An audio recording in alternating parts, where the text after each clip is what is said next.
The sexual exploitation of girls has really become a national crisis, and the public needs to hear these stories. Girls who are unable to protect themselves from those who sell and abuse them because so many of us are unaware or don't care about their plight.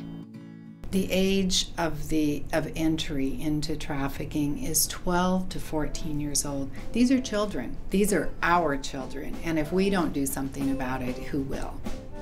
For the first time, the general public is getting a glimpse into how pervasive sex trafficking is. While there are as many suspected cases of trafficking victims in the States as there are murders, 75% of the murders are resolved and less than 1% of those trafficking cases are even looked into.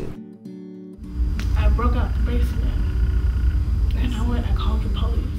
I'm dying that we're all dying, but if... You know, it's a really big and global picture.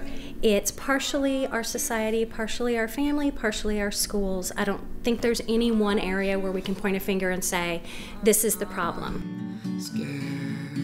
If we are subsidizing this really pernicious view of sexuality and the objectification of women, the objectification of young girls, then we're part of the problem.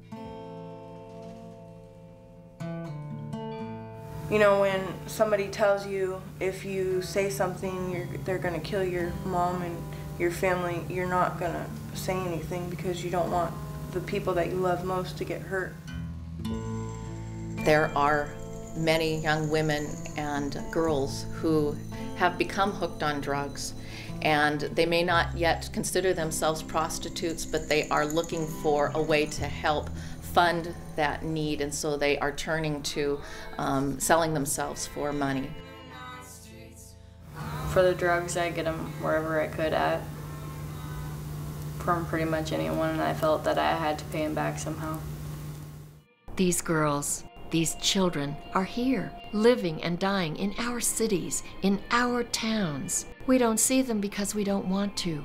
We don't help them because we tell ourselves that we can't. Finding out that one of the girls that have been missing has been found dead somewhere, that's a tremendous loss. And no parent should ever have to go through that. I hope that everybody listening to this extraordinarily important documentary will find the time to get involved, to help, because the urgency is now.